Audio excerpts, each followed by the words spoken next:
Welcome to Buddha at the Gas Pump. My name is Rick Archer, and my guest today is Gary Weber. Welcome, Gary. Good to be here. Yeah. I first met you at the Science and Non-Duality Conference last year, and then you kind of disappeared, and I think you told me later you had a flu or something. So Yeah. it's good to get together finally. You had an unusual kind of awakening a number of years ago. You were in the middle of a yoga posture, and all of a sudden everything changed and never went back to the way it was. So that was a kind of an interesting watershed moment. But just so people can get to know you a little bit, let's backtrack and just give us a sketchy overview of, what led you up to that moment. Why were you doing a yoga posture? What had interested you in spirituality? What sorts of things did you do up until that point? Yeah, I was raised a very conservative Methodist, Western Pennsylvania person, and deeply schooled in Christianity, and that kind of, at some level I knew or felt that there was a thing called awakening and that I could get it. I don't know how I knew that because nobody around me talked about it, knew anything about it. It wasn't part of the liturgy and the Christian teachings. And then that went away, and I went off, did my thing through undergraduate, and went off to the nuclear submarine Navy and almost died in nuclear submarine. Wow. And some kind of accident or something? Yeah, we actually ran into the mountain. Underwater? Underwater, yeah. Coming back very fast and very deep, and ran to a mountain and almost killed ourselves.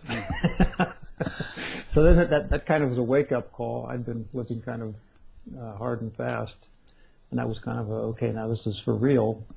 And came back to graduate school, and I was walking down the hill into graduate school, working on my PhD. I had one of these epiphanous moments where I had to step back and look back at my consciousness and saw this tremendous rush, ongoing rush of self-referential narrative that was doing nothing except causing me unhappiness and suffering, to coin a phrase. And for whatever reason, I looked at that and said, well, these thoughts, this must not be the way we're supposed to live. There must be some way to be able to curtail, weaken, maybe get rid of these thoughts that are causing me all of my problems. There's no reason I should have been unhappy. I mean, I was healthy, late 20s, wife, 2 kids, graduate school, money was set aside to get through. So shouldn't have been any reason to be unhappy. But there I was, and I said, well, it must be these thoughts. And can I get rid of these thoughts? So I began, this was the 70s, running around reading stuff. And I picked up a whole bunch of things. One was a book of poems.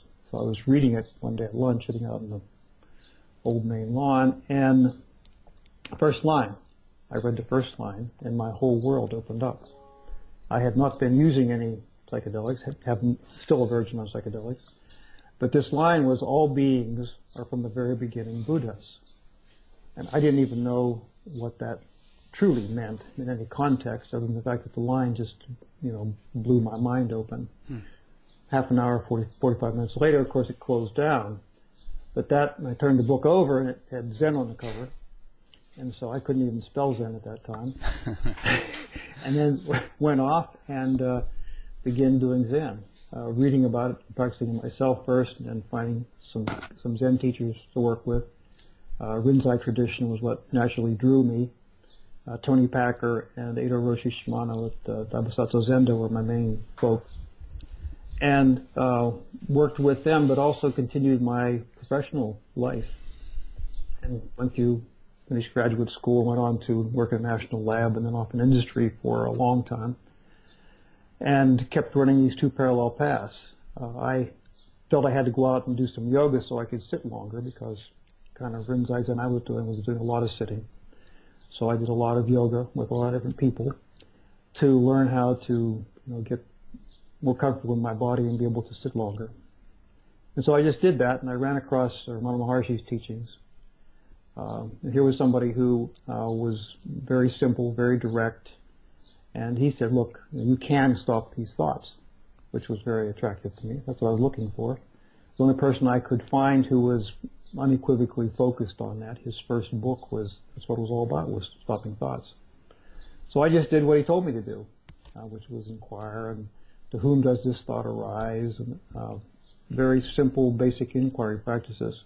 They were also in Rinzai Zen. There's a 14th century Japanese Zen monk called Basui, who had done a similar process.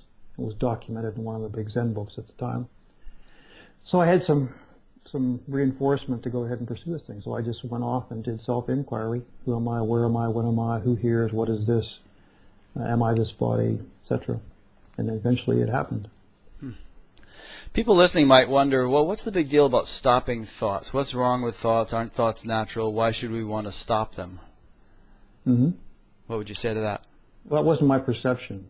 And as I talk to people now, when I talk about blah blah, the self-referential narrative, that's the part we can stop. At the time I was doing this, I had really nobody to coach me, because my two Zen masters really, they understood about this path, but it was not one they had worked in themselves, so there was no good coaching available. So I was kind of flying blind for a long time. I just kept on going on, and it's kind of a DIY process with some checkbacks occasionally to them to see if it was, pass failed. And this kept looking. Well, the thought's gone yet? Have the thoughts gone yet? No. And they finally went away. But the concern I had as a knowledge worker, I was managing a large R&D group when my thoughts stopped. 1,000 people and $250 million budget and 4 research labs, and I had a very quiet mind. There were just no thoughts going around. I didn't know when I was doing this what was going to happen. I knew my thoughts would stop, but I thought they might all stop completely. It turns out that I would lose any ability to plan or problem solve or anything else, and it turns out not to be the case, fortunately. I didn't know it at the time. But I was able to continue doing all of my research management work, and this may say something about corporate management, do all my research management work, and still have this very quiet mind. So it's not like that you have no ability to think whatsoever. It's just that you lose that ongoing blah blah, which just gobbles up bandwidth. Yeah. So in other words, you stop thinking all the useless thoughts; those stop. Whereas important thoughts that are relevant to what you're doing, those are there when they need to be. Exactly. Yeah. And it turns out, we now know over the course of the last 7 or 8 years that there are 2 different neural circuits. Well, in fact, there are 3 different neural circuits for problem solving, tasking, and this blah blah network, which I call this default mode network, which we didn't know had even that name until 2001. So we've learned in cognitive neuroscience that we can parse those out. You can differentially shut those down, and we've learned how to do that as a species, but I didn't realize you could shut down this one separately. But since then, we've got lots of validation for this.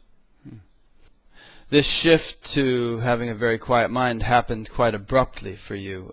It's not like it just tapered off gradually, but you were in the middle of doing a yoga posture one day, and all of a sudden something clicked, and it was a watershed moment. Yeah, I did then still do vinyasas, yoga postures linked together in some sequence with breathing, with inhale and exhale matched to the movement of the posture. Mm-hmm. So it really is a very meditative approach to doing yoga postures. So it wasn't like that wasn't meditation. It was, and as you were saying, I went up into this posture and it turned out to be a very complicated one, and then came back down. And it just stopped, just abruptly stopped. What I don't know, and people have asked me this, did you not have any indication? And it was 25 years in the making and 20,000 hours of practice. Did you not have any indication along the way that things were getting better? I said, I didn't really look at that. I mean, my lineages were very much not focused on experiences, high disregard for experiences. Let them go. They're just experiences. They're coming and going. Forget about them.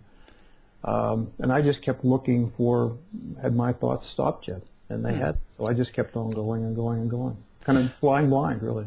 But certainly over 20,000 hours of practice over however many years, your life must have been changing in certain ways. But it was difficult because I was changing so many things. My jobs, I had many different jobs that I worked in different companies. I did a lot of traveling all over the place. So I was not in a static environment with a very, called a clean experiment to run that I could say, well, this is clearly moving. I mean, retrospectively, I can go back and construct a story about, yes, it was getting better and better, but there was so much else changing in my life with 2 kids and moving and different jobs and travel that I just couldn't parse it out at the time. So it wasn't clear to you then, you wouldn't have been able to sort of say, well, I feel like my life is significantly different than it would have been had I not been doing all this practice. I mean, before the shift, you didn't feel like you were kind of a different person as a result of all that practice. You were just doing it almost on blind faith that, I just need to do this because it's hopefully going to lead to this goal of stopping thoughts. Yeah, and I had this burning feeling that I had to do this. There was nothing more important in my life than this. So even though I had family responsibilities and big jobs, I just carved out 2 hours a day, early in the morning. I was not an early morning person to do this. No matter what, that had to get done. And I just did that over and over and over again. And the yoga was helpful. I mean, my body was getting stronger and more flexible, but I just did it. Yeah, you're a kindred soul. I've been that way myself for 45 years. It's just like once I realized how important it was. Except in my case, I really noticed big improvements and changes in my life from day one. But I wasn't as productive a guy. I mean, here you were a PhD candidate. I was a high school dropout, and my life was a mess in many ways. So I noticed a huge improvement when I started to meditate. Well, I mean, people I work with now, I work with a doctor at Harvard, and she said within 2 months, basically, she was seeing things get better. Things changed almost immediately. Just self-inquiry, a little bit of guidance in the Skype session, and 2 brief meetings. So people can see stuff happen really quickly now. Maybe I was just a slow learner, but but it did take a long time for me. But flying blind makes a big difference. It's so much easier now when you talk to people, when you've been through, you've made almost all the mistakes you think you can possibly make. You can help people to say, well, this is, don't go there, go here, and this is another possibility you might consider. Yeah. Of course, I would argue that, you were undergoing a lot of change, physiological as well as psychological or whatever, but it just wasn't apparent to you. Kind of like a train going through a tunnel. Progress is being made, but you don't really see it until you come out the other side of the tunnel. Right. And I didn't have any idea how close I was or how thin the veil was between. I was doing a process of like focused surrender. I could see that every place I had these thoughts that were problematic, I had an attachment. This is like Buddhism 101. And every place I had an attachment, there was a me holding on to that. And so I would go into every single attachment and see if I could let go of each thing there was. Mm-hmm. And I just went around systematically feeling for any place I had an attachment and then letting go of that attachment. And you can, go into them and let go and surrender, and they fall away. And I had held back on one attachment, or 2 attachments, my 2 daughters. Mm-hmm. So I knew I knew at some level I had to let go of them. They were the last thing I was holding on to. And I actually delayed surrendering that part until they were safe. They were someplace where they were secure, they were off in school, and they were going to be okay.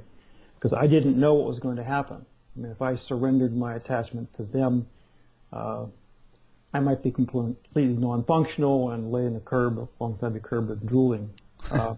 I just didn't have any idea. I had nothing to go on. So I wanted to make sure they were okay, that they were safe, and then once they were, then I let go. So that's interesting. What did it feel like to let go? And, I mean, how does one even... Isn't it sort of... I mean, it's natural to love your daughters, and even now if they got killed in a car crash or something, I imagine there would be some kind of reaction. It would be different than if somebody out in California whom you don't even know got killed in a car crash, right? There's some sort of bond there. Not very much. Really? Really, and I've people, since I've told this story, people have really asked me a lot of questions about that. I think it must be inhumane. But what I find, in fact, that, without thoughts, except for mental thoughts, you live currently totally in the present moment. I mean, there's no place else for you to be because there's nothing else pulling you away. And this space becomes so sweet that there's nothing to pull you out. And once the eye falls to very almost nothingness or nothingness, there's nothing to hold the other end of a relationship. So if you're attached to your relationships, this isn't going to work for you. Because you end up with not the possibility, but the certainty that you go far enough. You don't necessarily have to go as far as I went, but you can go a lot of the way there. But as you let go of these attachments, the whole thing does change. There's nobody to hold the other end of compassion. There's one of the worry amongst my Buddhist friends about, well, aren't you compassionate? And I said, I don't feel that I'm being compassionate. And often I see people who, Christians or Buddhists, who are being compassionate, trying to fit their behavior into some kind of a template, a mold that looks like somebody told them compassion should look like. But if they really watch carefully, they'll feel that they're getting a lot of dopamine, a lot of good feelings out of being what they call compassionate. And I'm just present for whatever arises in the moment. And people say, oh, you're really compassionate. I say, I have no sensation, I have no feeling of being compassionate. But some of the actions that I do, other people think they are. Yeah, what you're describing here is the difference between trying to act a certain way because that's considered to be, humane or spiritual or, the way to act, as opposed to just spontaneously acting a certain way by virtue of a certain, perspective or certain level of consciousness or a certain degree of realization or liberation or what have you, right? I mean, you're not trying to act a particular way. You're just doing what you do. You're just doing what you do, and it flows naturally and spontaneously from whatever state you're in. Yeah, there's such a presence. There's all kinds of words. I use stillness because it is so quiet. But there's just nothing going on in there. So there's no agenda. Somebody comes in. Everybody's equally important. They come in. Everything looks like the same thing at one level, but you can recognize people are different from plants and chairs. But everything just comes into your space, and whatever is there is met completely openly, fully, without agenda, without history. It's just, you're just there. But it's still natural to have preferences, is it not? I mean, if someone put two plates in front of you and one was just a pile of lard and the other was a delicious, well-prepared meal, you'd probably go for the meal. And sure. Yeah, sure. But by the same token, a couple of women over in China may not mean the same to you as your daughters. It's a lot closer than you might believe. I mean, the world is my family and all that. That Sanskrit saying. But we still have an individual life, despite however cosmic we may be, and aren't there still preferences in that individual life, however kind of faint they may be, by comparison with the heaviness and the dominance with which most people, are attached to things. As far as preferences, I like green tea better than black tea. Yeah, there you go. And that hasn't changed. Right. And so, I mean, food preferences like that, and I'd rather be warm than cold. Mm-hmm. You'd rather be a hammer than a nail. Yeah. Well, I don't know about that part. But to quote Paul Simon. Yeah, Paul Simon. Yeah. But as far as those kind of biological preferences, the body naturally has those. But as far as intellectual preferences, not really. Yeah, there's a Sanskrit saying you may have heard of, Lesha Vidya, which is faint remains of ignorance, and it's said that, that's kind of essential for actually living enlightenment or living Brahman. That there has to be some kind of semblance of discrimination and discernment and preferences, so you can distinguish, your mouth from your ear, or the door from the wall. Even though ultimately it's all one and there are no distinctions in ultimate reality, we live in a world of distinctions, and we have to still be able to kind of make choices among them in order to function. Yeah, I don't step in front of buses or walk off of cliffs or pick up poisonous snakes and shake them around. Some people do. Some people do. I'm not one of those people. But it really, yes, but it seems like all the self-protective, the really protective fears, limbic protective fears, you don't lose, thank goodness. Right. You do recognize you don't put your hand in the fire 3 times. And once is enough, it's hot. I take my hand away. Yeah. So those are all retained. And I make no effort to try to, develop an ability to stifle those. I think that's just being an alive person. And yet, you feel function in the world. I mean, it's surprising that, given this situation I'm describing, that you just go out and you can function in the world. And I can pass for being coherent. Mm-hmm. You go through your day, and what has to emerge comes out of no place. And people have told me, well, you can't possibly talk without thinking. I said, really? Really? Because do you actually pre-think, self-referentially think up everything you say? Or does it just come out of no place? And if you watch your thoughts, watch where your next thought comes from. Can you predict your next thought? Because if you can't predict your next thought, then why do you think you're going to suddenly become non-functional because you get very still inside? You don't. You really do not. In fact, you increase functionality because all the bandwidth was being gobbled up by this parasitic blah went on all the time about nothing. It used to be for tigers and bears and lions, but you don't have tigers and bears and lions. So those things, those thoughts are all made up. Yeah, I've been thinking about this quite a bit in reading your book and all, and you alluded a few minutes ago to different, I think you called them tracks or aspects of brain functioning. One of which is the blah blah track, whatever it's called, right. and the other is perhaps responsible for the more pertinent thoughts that we need to think in order to do whatever we do. And I was reminded of well, there's that. We can talk more about that. But I was also reminded of something I learned a long time ago about different levels of speech. And as I recall, the Sanskrit were like Baikari, Pashanti, Madhyama, and Para. I don't know if I have them in the right order, but it had to do with the gross level of speech that that I'm doing right now, where you can hear me. Then the sort of the subtler but still gross level of thought, where it's like voice in your head kind of thought. Mm-hmm. But then there's the subtler thought, which is just a sort of a faint, subtle impulse. And then there's Para, the transcendent. And it sounds like in that model, at least, it sounds like what you're describing is that the sort of the gross level of thought, the chatter level of thought, more or less completely shut down. But I would argue that when you go to, let's say, pick something up, there's still, it might not be the gross voice in the head, I want to pick up the glasses case, mm-hmm. But there's a subtle impulse that could be defined as thought. There's just a sort of a mental impulse that precedes the physical action. Mm-hmm. Do you agree with that or no? Well, the neuroscience would tell you that when you go to pick up that glass, before you even are aware that you're making the action, your motor cortex has mixed the chemicals, and you're in the process of moving that arm to pick up that glass. Because if you had to mentally articulate, you had to actually describe precisely, neurochemically and anatomically, how you rotate all those muscles and nerves and nerve endings and mix the chemicals and turn the bones, and how you synchronize that. You couldn't do it. No. So the motor cortex does that, and we can be aware of it or not. But we go through our day 99.9% of the time doing actions we're completely unaware of. We'll walk across the room, we pick up a glass, we walk across, put water in it, without thinking about that. We don't process anything. It's just the motor cortex and the brain just does that. Yeah. And you could also say, well, we don't think about digestion, and if we had to, we'd die. Mm-hmm. If we had to kind of micromanage that, mm-hmm. there's a lot of things that the body just takes care of. But let me pursue this a little bit further.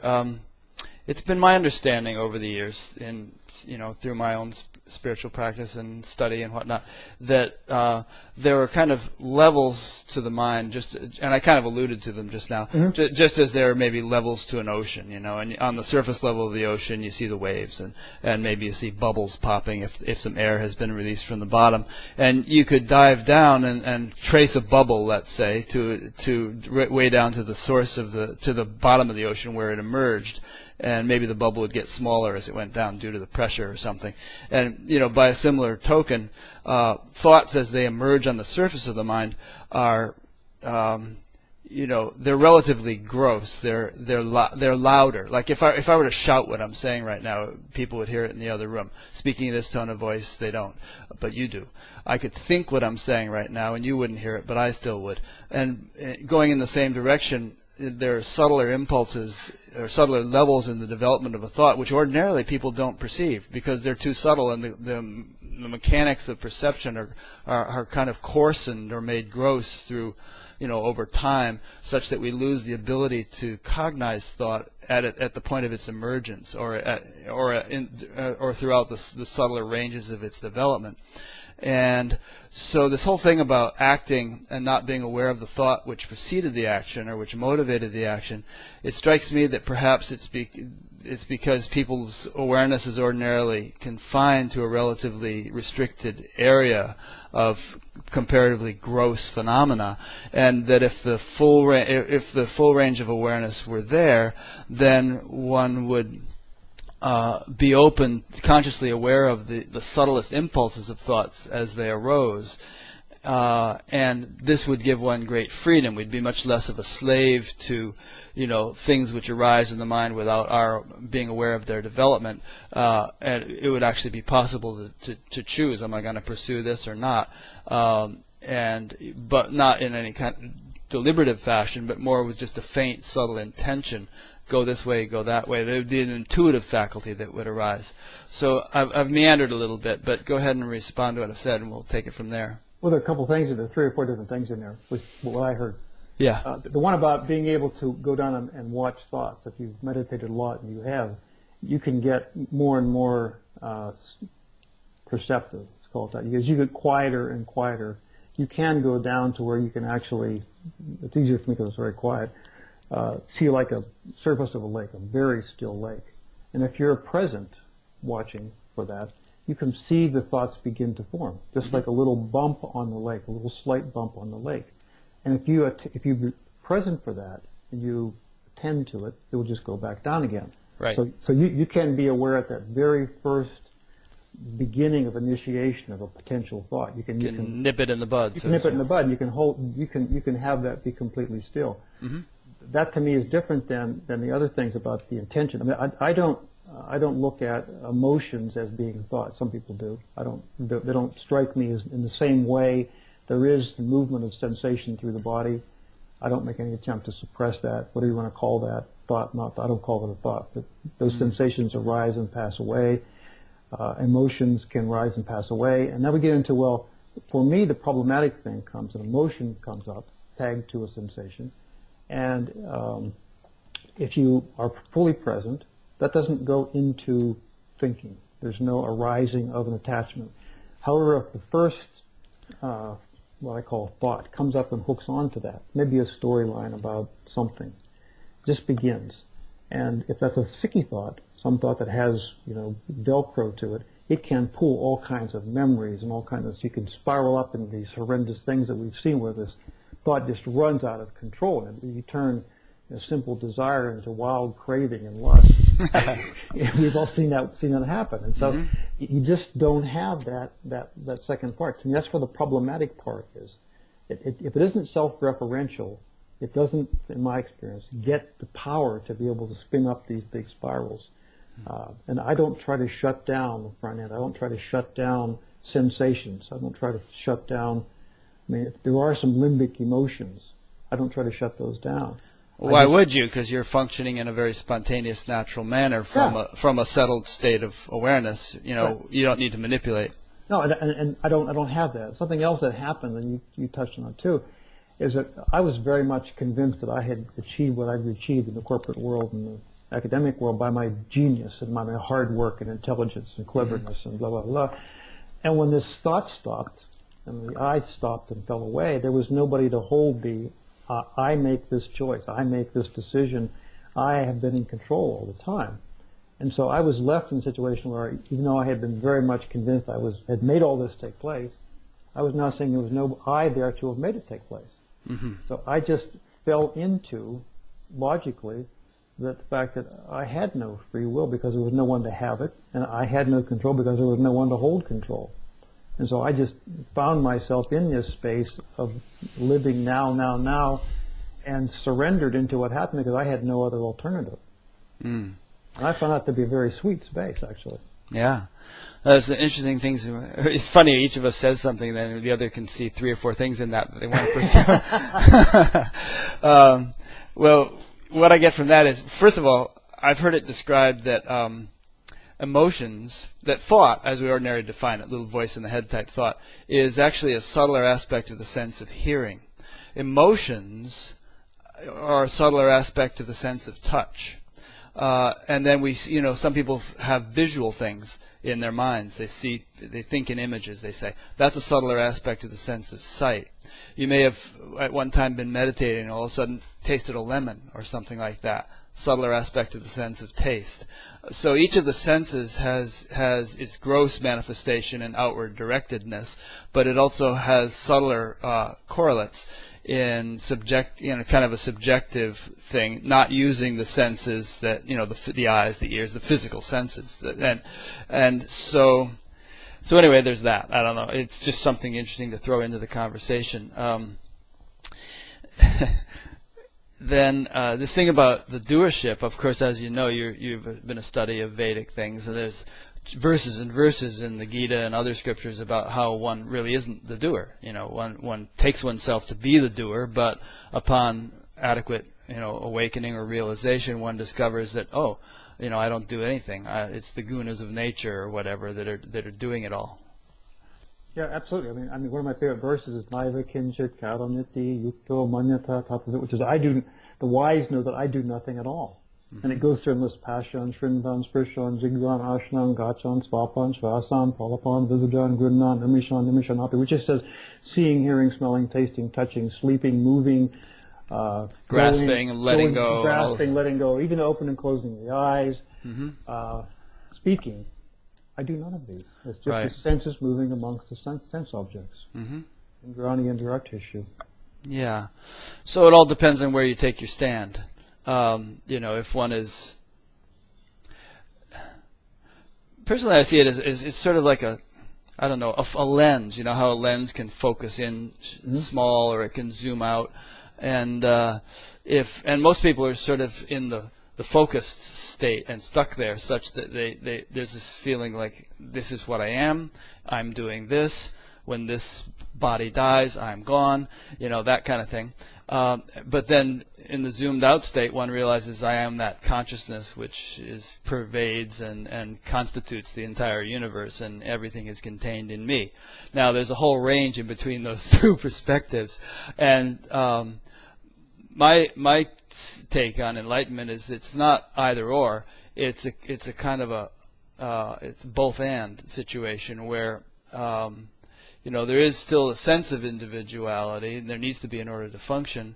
But it's a question of where is one's primary identification. Is it going to be with the tiny pinpoint value, or is it going to be with the vast, unbounded, fundamental value? Yeah, I don't have much of the. I mean, I can't detect much of anything of the one end of that. I mean, to me, there's nothing there. It's just vast, still emptiness. You still have a GPS locator. I mean, Ramana didn't bump into trees and stuff, or fall down the well at the ashram. So you are functional. You can talk, walk around. You put your food in your mouth, not in your ear. So whatever. If you stub your toe, it's your toe. Yeah, the pain is somehow localized. It's not over in the other county. It's there in this body. So there is, and Adyashanti called it the scent of an eye. Mm-hmm. I mean, there is some very faint. That's the Lesha Vidya idea. Yeah. Yeah, there is some very faint residue that's necessary because you are embodied. Mm-hmm. To have something that keeps this thing protected so it can function, the body has to have some kind of a locator. Yeah. I guess the reason I'm dwelling on this point a little bit is that it's actually, I have a quote from Adyashanti in front of me. There's a kind of a syndrome that he dwells on quite a bit in his teaching. He said, many spiritual, and I'm not accusing you of this, I don't think this is the case with you, but he said, many spiritual seekers get stuck in emptiness, in the absolute, in transcendence. They cling to bliss or peace or indifference. When the self-centered motivation for living disappears, many seekers become indifferent. They see the perfection of all existence and find no reason for doing anything, including caring for themselves or others. I call this taking a false refuge. It's a very subtle egoic trap. It's a fixation in the absolute and an unconscious form of of attachment that masquerades as liberation. It can be very difficult to wake someone up from this deceptive fixation because they literally have no motivation to let go of it. Stuck in a form of divine indifference, such people believe they have reached the top of the mountain when actually they are hiding out halfway up its slope. Enlightenment does not mean one should disappear into the realm of transcendence. To be fixated in the absolute is simply the polar opposite of being fixated in the relative. With the dawning of true enlightenment, there is a tremendous birthing of impersonal love and wisdom that never fixates in any realm of experience. To awaken to the absolute, I'm almost done with the quote. To awaken to the absolute view is profound and transformative, but to awaken from all fixed points of view is the birth of true non-duality. If emptiness cannot dance, it is not true emptiness. If moonlight does not flood the empty night sky and reflect in every drop of water, on every blade of grass, then you are only looking at your own empty dream. I say, wake up. Then your heart will be flooded with a love that you cannot contain. Nice, huh? Yeah, the idea of dancing emptiness, which is the title of one of his books, Emptiness Dancing, is what it is. I think it's that. Yeah, it's very much that way, with my experience. I mean, it keeps dancing. I mean, he's absolutely correct. I'm a big fan of his. Yeah, me too. I mean, after the page turned for me, I couldn't find anybody that was saying anything that made any sense to me, that represented anything like what I was going through. And I went and heard him talk, and I said, he and I are crazy in exactly the same way. I mean, maybe we're both crazy, but he doesn't the same thing I am. But the emptiness dancing thing is very much how it is. I mean, it's emptiness, but the dance still continues. And I do see people exactly as he described. But I've challenged them. I say, well, what if I just do nothing? I said, well, go ahead and do nothing. Go upstairs and lie in bed and just see how long you can just lie in bed and do nothing. And watch what happens. And invariably I said, well, I tried it. Well, I said, what happened? Well, I laid there for a little while, and then I saw my leg getting up and moving out of the thing, getting out of the bed, moving out. You can just see, whatever it is, the dance beginning. The dance just keeps moving you along. You don't need to be in there to have the dance take place. In fact, they're almost like two parallel paths. There's this blah, blah going on, this identity, and it thinks it's doing the thing. And in fact, there's a beautiful dance happening that it isn't even present for. It doesn't even know it's aware of it. It is this emptiness dancing. It doesn't need this narrator.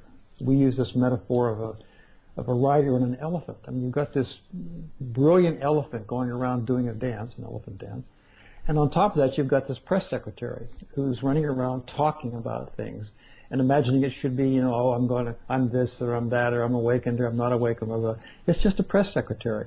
It formulates a bunch of here's how to solve this problem, blah, blah, blah. Here's a question to ask. Tell somebody else about the answer. But it's just a press secretary. And the press secretary somehow, and it's only about 75,000 years old evolutionarily, this press secretary, the whole concept. We broke off from chimpanzees 6 million years ago, and 75,000 years ago, about that time, we developed this egoic structure and this symbolic consciousness. So it's a very recent development, and it's taken over. I mean, it was probably very useful for 30, 40,000 years as we've got more socialized and more complex work allocations and such. But now it's turned into a problem. I mean, it's not helpful to most people. I mean, it's really causing a lot of their problems. And one of my speeches right now is we need a new operating system. And we've got, Homo sapiens 1 that was been running for 75,000 years, and Homo sapiens 2, which it's time for, with this, reduced self-referential narrative, which causes so much of our problems. We can just somehow get that reduced in intensity, stickiness, duration. We can live much happier lives. You don't have to go where I am. I mean to me, and maybe the only value I have is saying, look, you can go all the way, and it's not a bad place. But people start and they say, well, what if I end up with no thoughts? I said, well, it's not a problem. It's not a problem. What if I want to give up my this or that? I want to keep my car or a stock option or something. So fine, keep those things. But recognize every place that you've got an attachment. You've got an attachment, you're going to have suffering around that particular attachment. And so the more you can get rid of those attachments, the less you will suffer. If you want to pick some things to suffer over and obsess over and enjoy and have pleasure in, fine, but you're going to suffer there. Yeah, well, obviously, and there's a difference between having things or and being attached to things. Oh, absolutely. I mean, you probably have a car. You still have daughters. Maybe get together with them for Thanksgiving. You have a couch behind you there. Stuff like that. But and so this whole notion that you have to give everything up or that you're not going to be able to function. I mean, after you're awakened, you continued for years, right? I mean, performing very complex, demanding, responsible tasks. Yeah, that's one of the old Indian stories. Is these two fakirs are on the beach and they've given up sannyasi. They've given up everything. Mm-hmm. All they have is their loincloths. Mm-hmm. The big argument ensues about whose loincloth is more special. My loincloth is less special than yours, so I'm further along, Seren, than what you are. Mm-hmm. It's not about that. It isn't about letting go of having the thing. That's too easy. It's not that simple. Letting go of the attachment is so much more difficult than letting go of the thing itself. Mm-hmm. You can let go of it and still be deeply attached to it. Yep. Oh, then there's that great Zen story about how an older Zen monk and a younger Zen monk are walking along, and they come to a river or a stream, and there's this young, pretty girl standing there, and she can't get across, and so the older monk picks her up, and they walk across. He puts her down. They keep on walking. And a couple hours ensue, and finally the younger monk can't stand it anymore. He said, monks, we're not supposed to touch women. Why did you pick up that girl and carry her across? And the older monk says, oh, are you still carrying her? I put her down a couple hours ago. Exactly. Exactly. And that's how it gets to be. You just don't pick up anything and carry it around. If you pick her up and carry her, you put her down again. Yeah. You don't think about it for hours later. That's the difference. Without that self-referential spin-up, you just don't go back to her again. I know you've correlated a lot of this understanding with the physiology, and in studying that, right? And have you heard that analogy? It's very handy about lying on stone, lying on sand, lying on air, lying on water, in terms of impressions. That and it really relates to the physiology, that a physiology which is very sort of rigid in its functioning and easily impressionable and holds on to impressions is perhaps correlated with the unenlightened state or the ignorant state, whereas enlightened physiology functions quite differently and experiences things very deeply and clearly and richly, but there's no lasting impression. It just sort of keep moving on. Yeah, and I think the biggest surprise for some people is that your pleasures are actually more acute. They're actually much more powerful because you aren't having a pleasure thinking about, is this as good as the last time I had this pleasure, or should I get a better pleasure than this next time, or can I be sure I can get this pleasure back again? You're just totally present for the pleasure. And the senses are unencumbered. They're not all sort of conditioned and yeah. Absolutely. It's a totally different, much more intense experience. And the amazing thing is it stops and it's over. Yeah. It's just gone. Well, it's like using that analogy. You can pass your arm through air a lot easier than you can pass it through water, a lot easier than you can pass it through sand, a lot easier than you can pass it through stone. Right. So if the nervous system is like air, using this metaphor, then the experiences can be very profound and deep and rich and all that. But again, there's no attachment. Exactly. No lasting impression.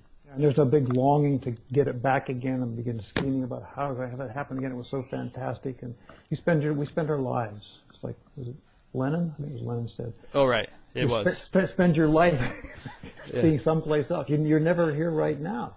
He said life is what happens when we're busy making other plans. Other plans, yeah. I couldn't pull it up, yeah. Exactly. And that's what it is. I mean, you're sitting in, the place. That was John Lennon, by the way, not Vladimir. Oh, no, yeah, John. John, yes. O-N. Yeah. But you're like that. You're in the place you wanted to be. You're on vacation. You're with the right partner. You're with the right whatever. Mm-hmm. And you're sitting there thinking, something else, some other plan, how do I get back to this? This is great. I got to make sure she never leaves me, or whatever it is. You're just never there present. And it's amazing when you relate to people and you are present for them. Because almost nobody is really with somebody fully. They're off someplace else, someplace in their head. And that's why the self-referential thought not being there leaves you in now, because there's nothing to pull you out of that space. Mm-hmm. You've used the word self-referential a number of times. Could you elaborate a little bit on what you mean by that phrase? Yeah, this is Ramana Maharshi, this isn't me speaking, but Ramana Maharshi put this out. That's really the I. And what I've done is, you can do a little buckets experiments with thought buckets, and you can say, okay, we'll do a 3-minute experiment. We're going to do a 3 experiment, and we're going to have one bucket which has I, me, my thoughts in it. The other bucket has thoughts that don't have an I, me, my in them implicitly or explicitly. And we'll just do 3 minutes, and we'll say, okay, in the workshop, okay, which bucket is full?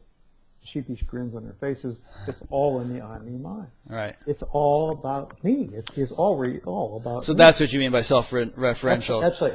Referring to the individual self. Okay. That's right. Yeah. I mean, you actually have this obsession with worrying about yourself. What's going to happen to me? That's what's in it for me. That's what the whole bit is about. And so once you've got that, then you've got an angle approach to these thoughts. You can say, okay, those self-referential ones, small s self-referential ones, those are the ones that are causing the problems. I see. I can go after those. Yeah. Well, I wonder because sometimes self-referential is used with reference to the big S self, and so it has a completely different connotation. A little less. Yeah. And in that sense, it's a positive thing because if one is self-referential with reference to the big S self, then one is not object referral in one's orientation, and life flows as we've been describing. Exactly. Yeah. In fact, it's also a very creative way to be, being self-referential to the big S self. There's a verse in the Gita where Krishna says, "Curbing back on myself, I create again and again." And so, and haven't you found that when the awareness is sort of settled and rested in the big S self, that there's this sort of wellspring of creativity that you have at your disposal. That was, to me, one of the really astonishing things that I found. And I kept on working in big jobs, and I got more big jobs after that, different complexity jobs. And, I would go, I just came off the board of trustees at a regional medical center here. I was vice chair. And you would go, you'd read the exhibits ahead of time, all the things you were supposed to talk about and all the financials. And you'd go to the meeting, and you'd just be there, and you're very still and present and quiet. You don't do anything. You're just still on the meeting, you're just sitting there, going on. And suddenly something just comes up out of no place, out of a deep stillness, something just emerges. And you just say it, and it's like, oh, OMG, my God, that's brilliant. People look like, whoa, that's incredible. And there's no sense of authorship. You didn't think it up, you didn't create it. But just by being in that complete emptiness, the elephant offline high-speed processor with comes up with these solutions that are so much more elegant and so much more intelligent than I am. And so people went, well, he's the smartest guy in the room. And the other thing that happens, because you're in the room, in the meeting, 100%. Nobody else is there 100%. Right. Somebody else is there some fraction of that. Some of it is a very small fraction of that. So not only are you present, but you've got this space out of which some unbelievable creative things can arise. If you talk to the big painters and the sculptors and the big athletes and the jazz musicians, they'll say the same thing.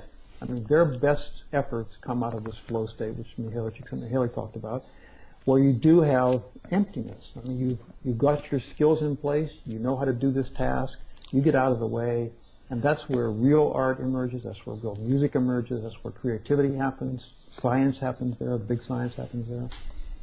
Yeah, it's interesting to ponder this because, when we talk about ultimate reality or what's really going on, everybody is in reality in that space of not being the doer, and it's really cosmic intelligence, if we want to use that phrase, that's doing everything, and we're just little instruments of that. But most people, regard their individual instrumentality, their small s self, as the doer. So it's a mistake of the intellect. It's a mistaken identity kind of thing. But really, that's what's going on, and so it's interesting to kind of just play with this, because what you're saying is the fulfillment of that bumper sticker, let go and let God. I gotta let the dog out here. There you go. It's you've finally become a sort of a fit vehicle through which that much more vast intelligence can function. It's like the old Rumi quote about I'm just a reed through which the wind blows. Beautiful. And there's very much that sense of and I tell people, I look out giving some talks in Europe last week, 2 weeks ago, and tell people, look, I look out and I see just the self. I see a her. I use it a her, but I like a her as a metaphor, anthropomorphized metaphor. I said it's just her dancing. Everything that you see is just her dancing. Everything is just her dancing. There's nothing that isn't her dancing. Some of you think you're doing this thing. You're just making it complicated and difficult for yourself. It's just a dance that she is articulating, and she's moving. She's the actors. She's the play. She's the playwright. She's the director. She's the music.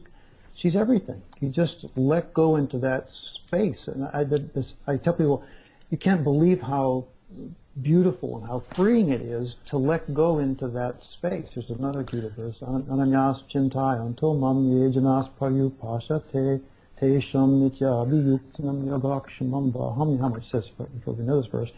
It says, as you surrender into me, as you become me, you will find that I will take care of everything you need, and I will preserve what you have.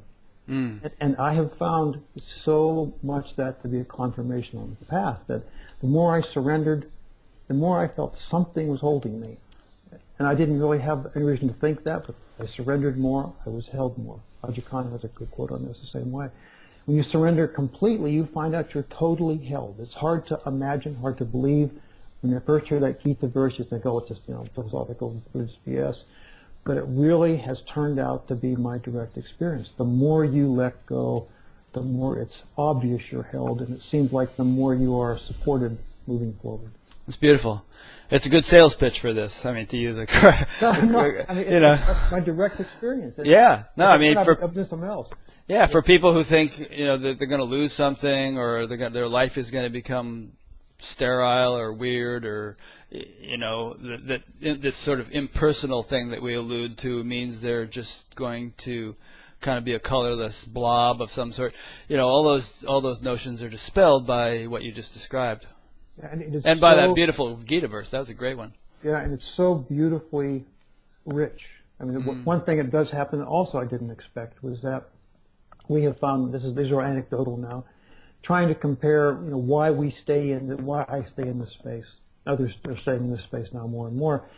You say, well, don't you get pulled out by X, Y, or Z? I said, well, let's talk about that. And so I ask people I work with to say, okay, let's look at your typical dual experience, your typical life experience: sex, drugs, and rock and roll. And rock and roll. Sex, drugs, rock and roll. And rock and roll, mostly rock and roll will be the stillness space. Right. And so I said, okay, these men and women have been in this rock and roll space for some periods of time. Not continuous, but for days, weeks, and some through an entire work day, or maybe even a month.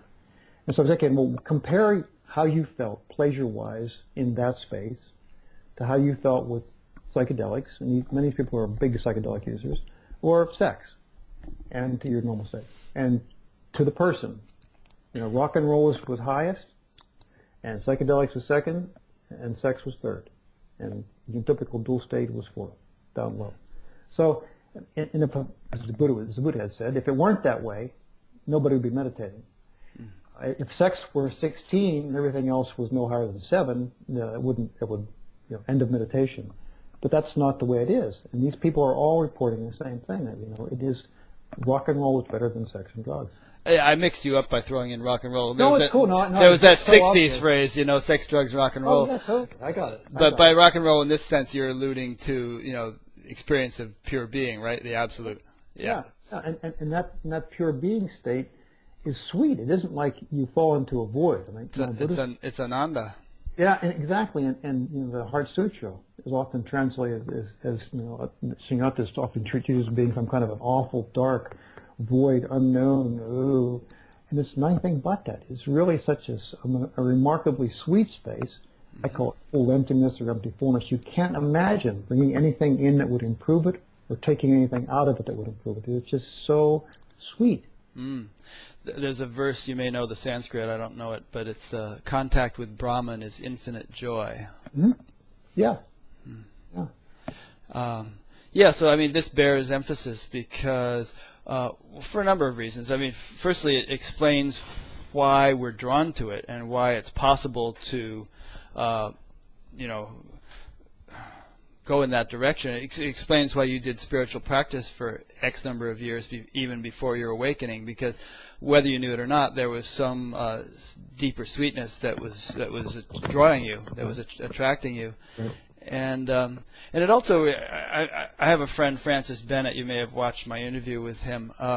And he's been at a certain point he was getting a lot of flack on Facebook because he kept talking about bliss and how blissful this state is, and people were sort of kind of like fundamentalist non-dualists were kind of, who obviously hadn't really studied non-dualism, were getting on his case for that because, you know, what is all this talk of bliss? It's just, you know, the bliss denotes some kind of relative pleasure or something, but it's beyond that. It's absolutely. Yeah. Yeah, and one thing we're kind of pondering or trying to come up with a solution right now is how does the brain do this? I mean, how do we have 16, 17 hours a day of bliss?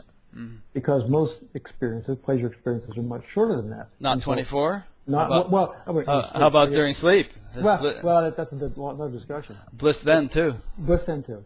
But I was saying, just while you're conscious, and right? You can be conscious in sleep too. But just while you're conscious, how does the brain manufacture enough dopamine or endogenous opioids to be able to support this thing? Somehow it does. And we've got people talking about, we wrote a commentary with a woman from Hopkins who's doing a lot of psilocybin work on a paper that talks about, okay, do we have endogenous opioids enough to keep this thing going all day long?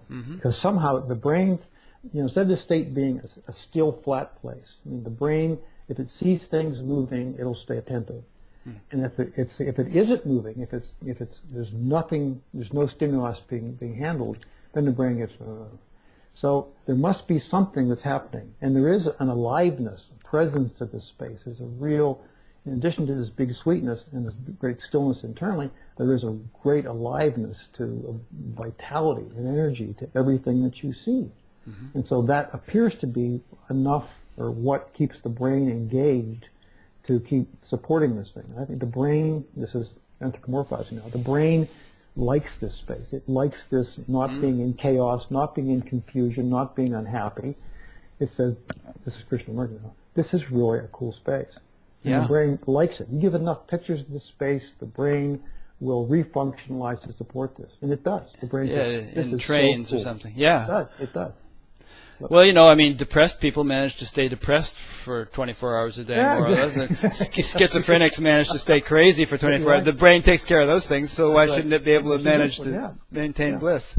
Like if you give it enough pictures of Maui, it'll map out a route to Maui. You'll have no problem staying in Maui, whatever your pleasure place is. But the brain is, and most people I work with on this thing get further along, they say it's obvious at some point that the brain is running the show. I mean, the brain has taken over. That's hopefully materialistic, but it's just a way to talk about it that people can deal with it. This is what is supported ultimately. I mean, this is what I believe we were meant to be. We're meant to do this thing, or it wouldn't be supported the way it is. It wouldn't be the most desirable thing. It wouldn't be something this transceiver brain of ours could functionalize into. I mean, to me, I think we're just reconnecting with the infinite. I mean, there's a lot of stuff out now on, you've heard a lot of this from folks about, there is an infinite field. There is an infinite, all-pervasive field. We do not know for certain if it's intelligent, but we know that we deconstruct ourselves down to the finest. We're just energy patterns. And there's a huge field, the Higgs field, dark energy, call it what you want to call it, that penetrates everything. It's all through the books, but it's also what we're feeding in physics now. What we don't know is that self-aware and is it intelligent. Now, but if it's intelligent, it's a lot smarter than I am. so it's unlikely we'll be able to, be as smart to understand it. And even from a physical standpoint, we can't stand outside of it. I mean, if it penetrates us completely, we cannot get a space away from it to be able to look back on it, to be able to talk about it. But it can know itself. It can know itself, and that's what we think it is. We think it is knowing itself. So, and there's the higher purpose, higher definition of the term self-referral. Okay. And the Gita, there's a verse, the self realizes itself by itself, some such thing.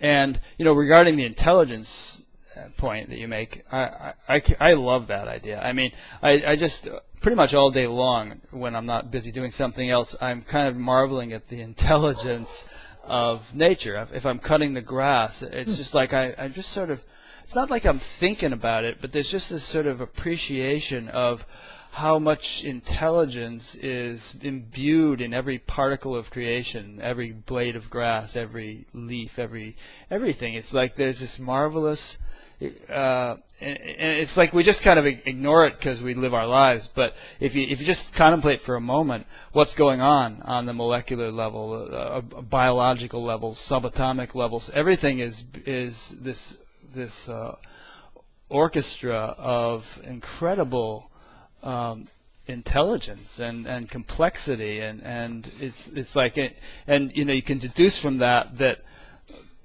there's just this omnipresent ocean of intelligence. Exactly. Yeah. Yeah, and look, I agree with you.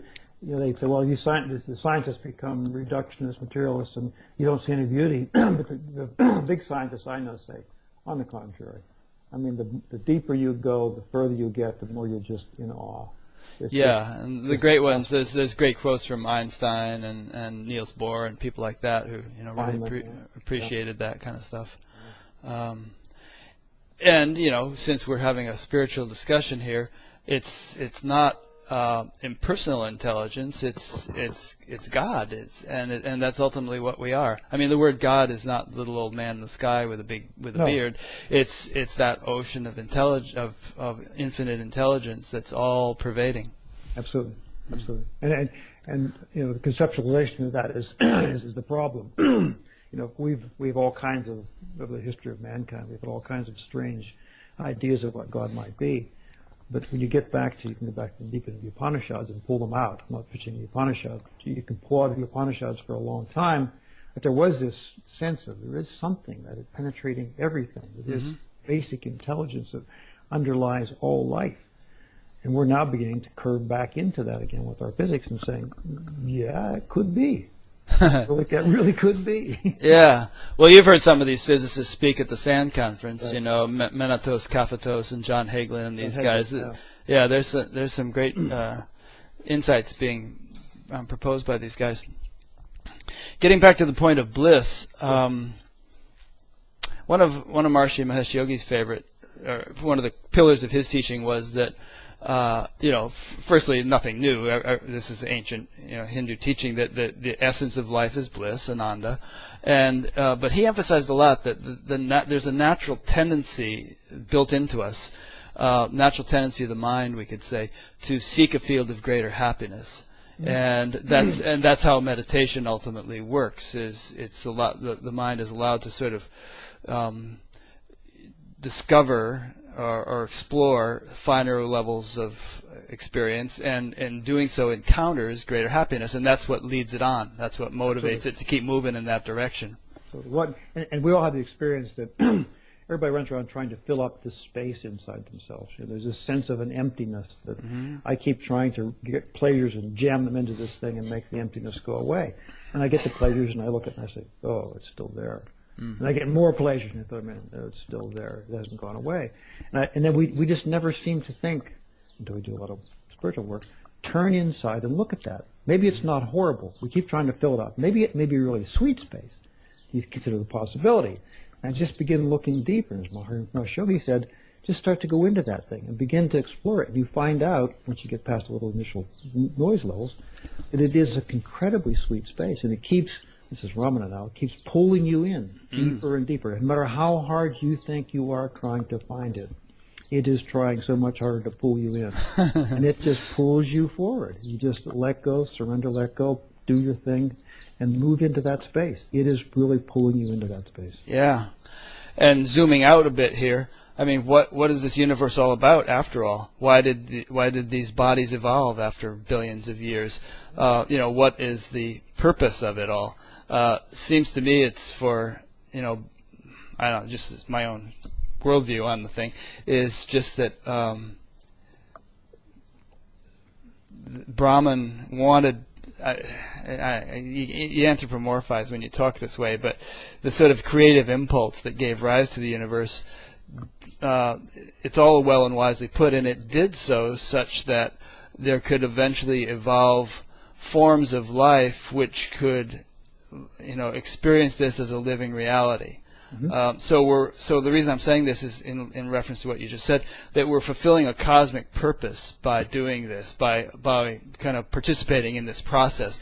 We're kind of like, in a way, fulfilling the purpose for which creation arose in the first place, which is this evolutionary adventure that has led us to the point where living, breathing life forms can talk about and experience that which precedes and lies at the basis of the universe. Yeah, and to me, that's more positive. It's her learning about herself. Exactly. So much better put. She wants to learn about herself in every possible way. And so why do you have all these different kind of people and all these kind of good things and bad things? She's trying to learn about herself. And what we are just sensing exploratory pods on the infinite. And she's going around testing, learning about this, learning about that, trying this out, trying that out.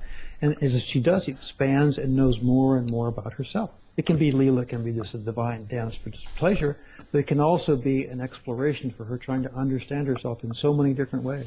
Beautiful. You put it much better than I did. And to quote St. Teresa of Avila, it appears that God himself is on the journey, or we could say yes. God herself. Exactly. God herself is on the journey, and I hadn't heard that quote. It's a great quote. That's absolutely it. I mean, she is the journey. She is dancing the whole thing, and she wants to understand better.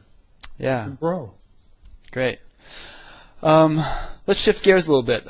In your book, you talk a lot about Ramana Maharshi and a lot about the importance of practice. And you yourself were and are a practitioner of many decades. I suppose you're still doing some sort of practice. I don't know.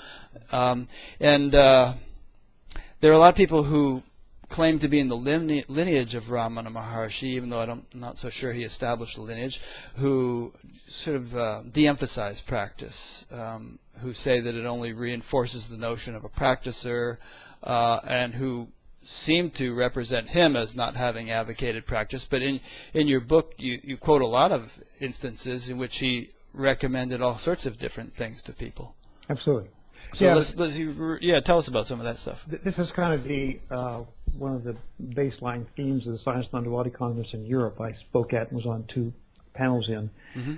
And there were some neo-Advaitins, which is kind of a good word, bad word, depending who you talk to, who say this, and Tony Parsons is one of the most prominent ones. Right. And he wrote a great book. As It Is was a great book. Mm-hmm. And I listened to Tony. I talked to him. I mean, I'm a big fan of that understanding point. But disingenuously, he comes back and says, well, see, it's nothing you have to do. Just be here.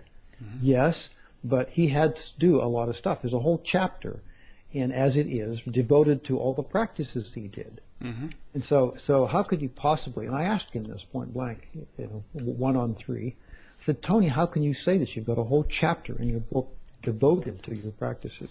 How could you say, walking across the park was what woke you up?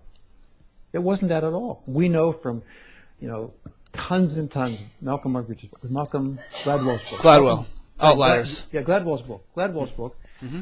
that there's a lot of good research, I can blog post on this, that, mastery takes like 10,000 hours, whether you're playing golf or chess or rock climbing. Or and he cites the Beatles having put in all that time in Hamburg, and Bill Gates having done all this programming time as a teenager and everything. Right. Yeah, the brain takes training. Neuroplasticity. We know it. It's well documented. We've had some great scientific research, even more than Gladwell's book, that really the basis for Gladwell's book, a fellow named Erickson, that did all this research work. And no matter what you talk about, surgery, pick anything at all, it takes 10,000 hours to become really good at it. Doesn't mean you don't play the violin at all at 100 hours. You can play something. But to get really good, you've got to practice 10,000 hours, roughly, on the violin. There are some Mozarts, but even Mozart's, his dad was like number one, teacher at the time, and so he came from a lineage that he was even as a 4-year-old, he'd been taught and taught and taught and taught and taught. He practiced and practiced. So, there aren't many cases where somebody steps out of the stream of having done a lot of practice and to get to where they are. Even though. So what did Tony Parsons say when you asked him that? he said, I didn't do that much. He got up and walked away. He did? He literally walked away? He literally walked away. Oh, man. Yeah. and he's in the middle of the forum? No. We were out on the porch. This is in La Jolla at the Interdirections gathering. Oh, I see. There's probably like 300 people at the Art Institute there on the bluffs of La Jolla. And it was nice because you could have breaks and they'd be out there, the speakers would be out there, you could talk to them. Eckhart was walking around and Gangaji and all those people, you could see them, and Adyashanti. And Tony was right there. So the two people were sitting and talking about what they were talking to him. I said, Tony, here's a question for you. Yeah. I don't understand. Blah, blah, blah. And then he jumped up, ran away. Interesting. So, but I mean, there is that, and people get the wrong message. This often happens, in this game, that they hear, I don't have to do anything. When in fact it'd be like saying, I can get to the top of the high board to the Olympics and I can just do the perfect, double twisting backflip with a knife, and you can't. You had to do a lot of work to get there. Cezanne says this, Matisse says this, the big jazz musicians say this. It's all the same thing. Practice. Picasso, practice. And then they're in a transcendent space. But you have to do the brain training up front. Yeah. Let's play with this a bit more. And do you have any other? Can you give us any theories as to why people say this? I have a few, but I'd like to hear yours first. I have some cynical ones, but yeah, I have a few of those too. But why do you think? Well, I mean, they are speaking. I mean, people I have no doubt Tony Parsons knows. I mean, he speaks very clearly. He doesn't understand the space. He talks about it. But they are, and Punjaji also speaks of the same things. There's nothing you have to do to practice. And he did tons of practice. But he did tons and tons and tons and tons and tons of practice. And then he was the one saying, call off the search. Well, right. From his viewpoint, that's true.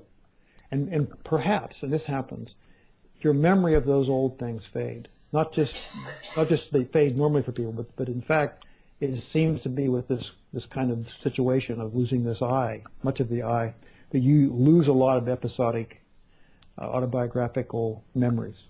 And so they probably can't even remember what it was like. Or it might be, I think that's probably true. And it may also be that you're just, living in that state. You can see that it's uncaused and unconditioned and independent of anything anyone could do. Kind of like the sun. I mean, the sun is always shining, and it really doesn't matter to the sun that there's clouds down there or not.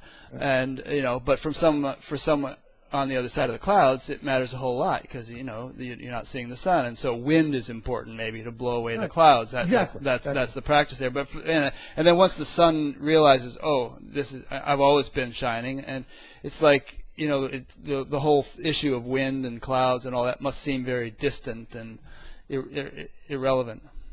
Yeah. But and it is. I mean, from the vantage point, further on out, you look back and say, well, why doesn't anybody see this thing? It's so close. It's so obvious. It's right here. How can you possibly miss this? It was there all along. But it's different when you can't see it. When there's not a bunch of clouds in a way, you can't see that. But it is so astonishingly self-evident, but not if you can't see it. A couple other ideas of why people might dismiss the relevance of practice, and these are along the more cynical varieties. One is they're just conceptualizing this thing, and if you conceptualize non-duality, if that's your whole appreciation of non-duality is as a concept, then practice seems absurd. Why should you be sitting on your butt thinking a mantra or, doing whatever you do when it's all just one, and it's already that. It's always been that. But they're not necessarily enjoying the living experience of it. It's just... No, and there's so much, there's a lot of... I had this great experience. I heard one guy. I had this experience 25 years ago, and I read about non-duality for 25 years, and I'm now convinced I'm awake. It isn't like that. It isn't one experience that you... He is not convinced or is now convinced? He is now convinced he's awake. Oh, now convinced. He had that experience 25 years ago, and he's read about non-duality, so he must be non-dual. But he has no ongoing experience. He just has this memory of something from 45 years ago. Yeah. I think there's a lot of people who've had... many, many, many people have had non-dual experiences. But the question is, do they understand them, and can they make that a reality? I mean, Yeah. there's a lot of Is it sustained regardless of Exactly. whether you're awake, asleep, watching a movie, falling off a bicycle? Is it sustained under all circumstances? Exactly. Because if it isn't, there's a lot of fuss in some quarters being made. You must have this experience, and this experience, and this experience, and this experience. I think that is really non-useful. I think that doesn't help people at all because there's a lot of, we've talked about scripting a lot in this thing. If you tell somebody at university, for example, that the answer on the test is 14, and they come back and you give them the test, they say, I'm 14. We know how to do that. And you be very careful working with people to not give them the answer in a way that they can give it to you without understanding it. Mm-hmm. That's very important. Yeah. There's another reason I think that sometimes practice is poo-pooed, and that is that a person actually has never experienced an effective practice, and maybe they've tried something and it wasn't very gratifying, so they say, think to hell with that, I'm not, practice is a waste of time.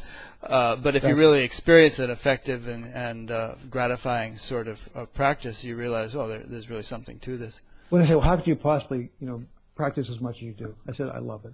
It's the sweetest thing I can imagine. I mean, it's just such a sweet place to be, even before now.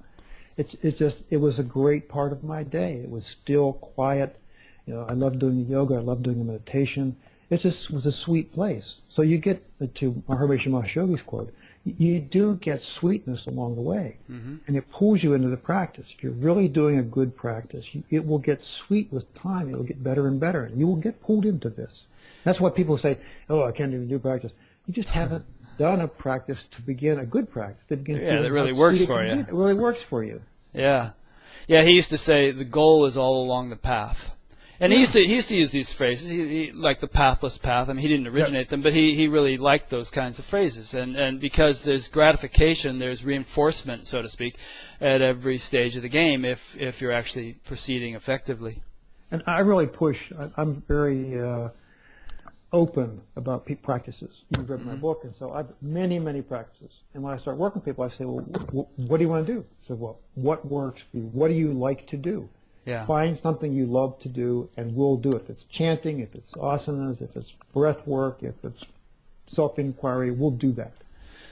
And they can find something they like to do, and it starts to be a sweet practice for them. And then they begin to pick it up and find something in this that really nourishes them. Yeah, in your book, when you were talking about Malcolm Gladwell and the 10,000 hours and all that, I actually got out the calculator and I thought, all right, how many? I've been meditating maybe on an average of 3 hours a day for 45 years. So what does that boil down to? And I thought this is about 50,000 hours maybe, which is 6 or 7 years sitting on my butt with my eyes closed. But it's not. You know very well. I mean, it's not like you're sticking pins in your eyes. No, it's like I would never have traded it for anything. It's 6 or 7 very delightful years, which are time well spent. Yeah. I mean, what else am I going to do? I could have been watching movies or eating food or doing, but it's just a component of life. It becomes a component of life which is just as meaningful and as productive as anything you might be doing externally. That's right, and much richer, much more fulfilling. Yeah. So you are getting feedback all along the line, even if it isn't total awakening yet. Now, some argue that fine, but at a certain point you should drop practice. A friend of mine went to see Pamela Wilson, and she said, and she somewhat proudly said, "I've been meditating for 20 years now." And Pamela said, "Oh, you poor soul, let me help you." And I kind of understand where Pamela's coming from and where my friend is coming from, because at a certain point, one can become so well established that practice becomes irrelevant. But there was something in your book on page 72 which I thought was kind of nice that pertains to this. You said, famous dialogue between a 20th century Zen master and his student addresses this issue. The student wrote, "Truly I see that there are degrees of depths in enlightenment." The master replied, "Yes, but few know this significant fact." Their discussion goes on to describe in classical Zen fashion and metaphors what those stages are. The Zen master states that what these people, contemporary Zen teachers, fail to realize is that their enlightenment is capable of endless enlargement. And then you say these are virtually the exact words used by Adyashanti, and you go on to talk about it a bit more. But endless enlargement. Let's talk about that a little bit. Yeah, and I was fortunate. My first yoga teachers training class, of course, was with Amrit Desai. if you follow. He was just getting started. Yeah, I've interviewed him. Yeah. Yeah, it was a very different practice back then. It was a different person back then, and whatever. But to me, that was really surrender. The idea is to get energy into your body and then let your body do what it needs to do. The body has great wisdom. And so it was a good practice to learn how to surrender sensation by sensation. So that's been something that's been really important. And now when I do my quote practice, I just come down in the mornings, my usual times more or less, and just I'm there, sitting quiet. And then something manifests. It can be sitting meditation, it can be chanting and sitting, it can be pranayama, and then an asana practice will happen. And the asana practice will be whatever the body finds itself moved to do at that particular time. So there is a holistic, natural unfolding out of emptiness of what the body's going to do work on this now. And it does really feel as if this process, which you believe couldn't get any deeper, it does get more and more still, deeper and quieter and more sweet. It does get deeper and deeper and deeper. To Harada Roshi's quote, it does enlarge and enlarge and enlarge. And not without a doer. I mean, not without, if you bring a doer in, you're going back in their direction. You start giving out rewards for having achieved levels, you're going in a direction. But without a doer, this thing spontaneously, naturally unfolds, and she's just dancing the body through whatever she wants to do that day to do the next step of the awakening process. Yeah, and so that answers the question that people might be asking at this point. Well, if this guy has realized, why does he sit down and do a practice? Why does he chant? Why does he do asanas? Why does he meditate or whatever? And you just answered it, because it seems to be able to enlarge all the more. And I was anti Sanskrit. I mean, Gary Kraftsau, an old buddy of mine, one of the big yoga teachers, tried to get me to learn Sanskrit for a long time. And I went, no, I don't need that. Not an easy language to learn. No, get away, hide me away. And then after the page turn, I found myself, people said, well, is there anybody else that's ever done this? Is there any text talks about any ancient text? I said, I don't know. I'll go look. And the only thing I could find that really spoke to it was Maharishi teachings and the Gita. And the Gita to me was so beautiful that I just found myself being drawn into learning Sanskrit. So I took a bunch of Sanskrit courses. Nice. And I've got a book coming out. This isn't a book pitch, but a book coming out now with 60 selected verses that are in Devanagari and translated in commentary on the Gita. Because the Gita is such a powerful, beautiful thing to chant. And the more you learn the Sanskrit, the more you get to really, like with good poetry, you get to feel what's underneath and within the words, more than just the translation of them. So to me, I love Sanskrit. And I do a lot of chanting with the people I work with. They love to do it. It's sweet. Yeah. You probably know this, but for the sake of the listeners, it's said that in Sanskrit there's a one-to-one correlation between the sound quality of the words and the forms to which they correspond. Whereas in English, let's say the word apple, the actual vibratory quality of the sound apple may not correspond to the vibratory quality of an apple itself, but in Sanskrit there's supposed to be that correlation. And so by chanting Sanskrit shlokas, you're actually kind of evoking an influence or creating an influence by virtue of the sound quality of those words. Yeah, and even if without a little bit of imagination, you can look at Sanskrit, the Devanagari characters. The characters actually look like how you make those sounds. If you look very carefully and look how you make those sounds, and Sanskrit is the most, if a scientist were designing a language, it would be Sanskrit.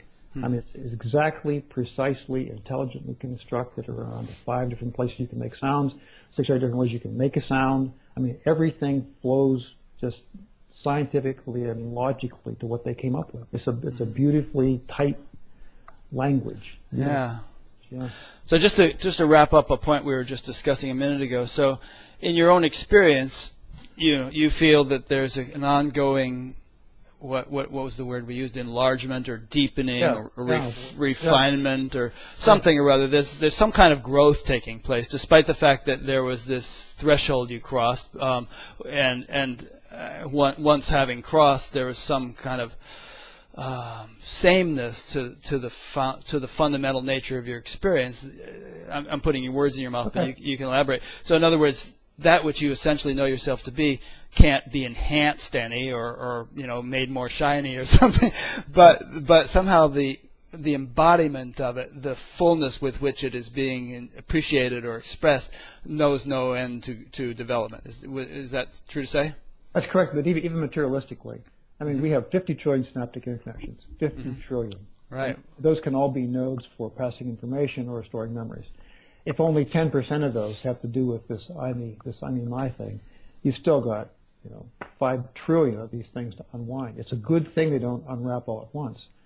So, I mean, I think that's what's happening. I mean, the brain, getting materialistic again, but the brain is cleaning out, getting this like riding a bicycle. The more times you ride the bicycle, the tighter that network gets to be, the more, the less energy it consumes. I think the brain goes around, and you'll be sitting for a long time, and there'll be some little memory will pop up from long, long, long ago. You say, what is that? Oh, it pops up. There's nothing to trigger, it just pops up. And so you just don't deliver in a package and the thing goes away. It won't come back again usually. And you say, well, how did that also happen? That's been so long ago. It didn't even matter, even then. But I think the brain goes around, this is more pleasant again, hunting for places that are not being used. And the brain is very parsimonious, so it goes around and finds this, here's an old thing over here that you're not using anymore. Do you care about this? And nobody takes delivery in the packages. Nobody to care about the package anymore, so it opens up. It's vacated. Nobody wants it, and so it just goes away. But I'm just guessing now how this increased deepening goes, but it does get deeper and deeper and richer. I mean, it's just you think it can't go any deeper, and it gets more and more still. Yeah, that's one thing I would conclude from having interviewed 180 people. That I don't think I've talked to anybody yet who is not still getting deeper or in kind of developing in some way, even though a few of them denied it when I asked them that question. I suspect that if I talk to them 10 years from now and ask them the question again, they'll say, well, sure enough, there's actually been some development. Absolutely. Yeah. Yeah, there's just an awful lot of brain circuitry that gets rewrapped and repurposed. Yeah. Which to me is not at all a discouraging notion. It's exciting. It's absolutely. It's like cool. Let's keep exploring. Absolutely. Yeah, and she keeps learning about herself to go back that direction. But you do it keeps it vibrant. I mean, it's like almost every day something will feel like something shifts just a little bit. Like another key in the lock just turns a little bit. Some other door you didn't know was the door opens. You didn't know why it opened. But something just goes click. Yeah. And you just don't know what it is or why it is or how it is, but something changed. A lot of explorers like Lewis and Clark and all, when they finished their big exploration, their lives really went to crap because they didn't have that sort of adventure anymore. But that's the great thing about the way this thing comes out. Yeah. It stays such a beautiful exploration. I mean, you just keep every day is a delight. Every day is just fantastic. Yeah, yeah. And it gets sweeter and sweeter. It's just such a beautiful thing to do. There's was it you that quoted Pablo Casals in your book about he was in his 90s and he was still practicing, and someone asked him, what year in your 90s, why are you still practicing? And he said, well, there's room for me to improve, Absolutely. Yeah. And you said, there's nothing you have to do. Look at the great artists. I mean, look at the really magnificent artists, and Cézannes and Picassos and Casals and those people. They keep going. They just don't sit back and say, well, I painted 4 or 5 good pictures. I'm done now. It's not like that. The really great ones keep on going because it's such a delight for them. It's an exploration. And I'm kind of presuming here, but I think if you had a conversation with Papaji or Ramana Maharshi or Nisargadatta or some of these guys on this point and really got into it, they would concur with what we're saying. I just absolutely. Ramana said, for all of his way his path went, he said, perseverance. It's all about perseverance. The successful you owe their success to their perseverance. It is just you keep on, because the practice is not complicated, it's not hard, but it requires perseverance. You just have to keep going back and going back and going back. And are you aware of anything that Ramana might have said about his own experience in terms of its ongoing deepening or enlargement? I don't recall anything. I read a ton of his stuff. You know, the story goes, and he was 16. One of his relatives died, and he laid down in his uncle's place where he was staying and visualized himself dying. Right. And out of that came this great awakening. That was a trigger for him. As well, there's an example. He had no teacher. Well, interestingly, Ramana Maharshi, the only spiritual teaching he had was the Psalms and Gospels, the Christian Psalms and Gospels, and he had read the lives of some Shaivites and some Shiva saints. That was all he had when he woke up. He'd been sent off, his mom sent him off to Scots Middle School, and they taught English. He was supposed to learn English through the Bible. So that's all he knew, was Psalms and Gospels when he woke up. And he maintained later, he said, I never learned anything out of the text. People come and ask me questions subsequently, intervening 35, 40 years. But I learned all my stuff from people asking me questions about it. So because the questions were like little, they evoked some knowledge to come forth from him. But people will say, here's a Gita verse. They tell me a Gita verse. He said, what's this Gita verse mean? He said, well, it means this. He said, well, that's great. That's what it means. That's even better than what I read it was meant. And so a lot of this stuff just was evident to him as an answer. But, you know, as far as no practice, he was in Virupaksha cave for 17 years. Yeah, there's practice for you. First 10 years of it, he was in complete silence. Not because he was, you know, mauna, which is a forced silence, but he was just in there, just absorbed in this thing, and I'm guessing trying to work it out. He did not talk about the details of what he did, but he talked about he was in deep absorption and he was trying to work this thing through. So, you know, there was 10 very intense years, and then 7 more years in Virupaksha cave according to up the hill, that he was doing an incredibly intense practice.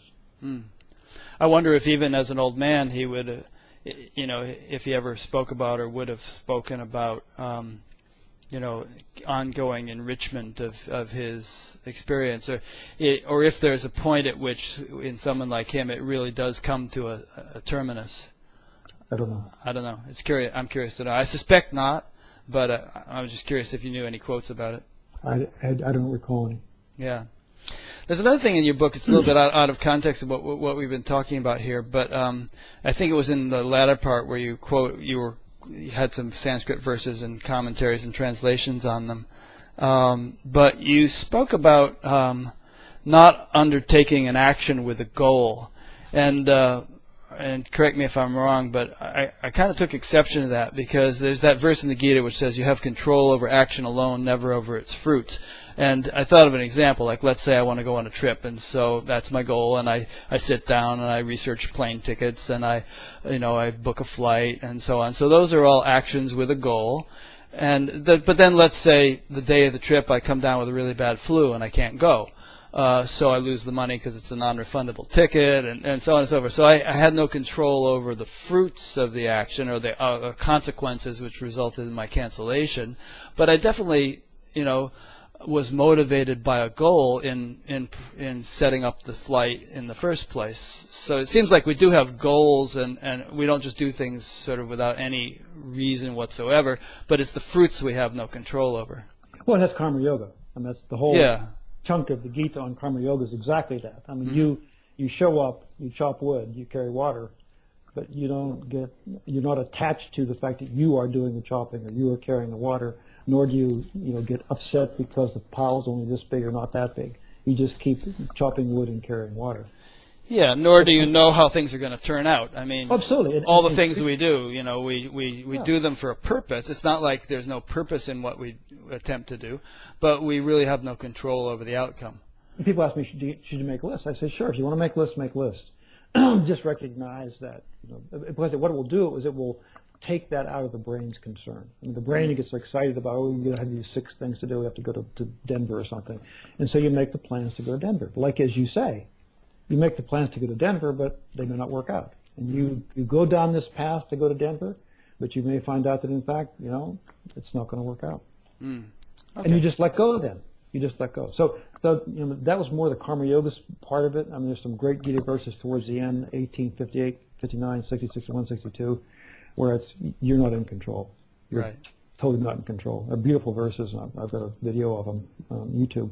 But it's really taught me yada hankara mashrachana yodsa iti manase mitya isha vyavasya te prakritish tvamni yokshati, which says, even though you resolve, I will not fight, your resolution is in vain, because you will find you will do exactly as you're supposed to do. Yeah. And there's the next 3 or 4 verses are the same tenor. That's really that you may believe you've made a plan to do this, and you absolutely will not do anything except this, but you'll find yourself doing something else. Yeah. And Krishna says, I've already killed all these people. Exactly. They're already dead. Don't worry about it. It's already in the bag. Yeah. So you've made references a bit to neurophysiological research and so on and so forth. And is that like a focus of yours? I somehow am aware, but only vaguely, that you've really made a study of this and a lot more than we've actually discussed in this interview. I got put into a bunch of studies. As a subject? The subject. I see. And I ended up being a collaborator as well. The one that's ongoing is the one at Yale, which was looking at long-term meditators. The study that was published was 10,000-hour Theravadins, Judd Brewer's paper. And it was very useful, and it showed what centers get deactivated with long-term meditation, what centers get up-activated, that there was perhaps a watching and control network activated to be able to watch over this shutdown default mode network that supported this ongoing state. So I was in that study and keep collaborating with those guys. I'll see Judd this Thursday. So to me, there's great value in it, because you're just a reductionist materialist, you're just trying to make this thing all into cognitive neuroscience. I say no, but the more we can understand about what we can understand, the more you make that easier.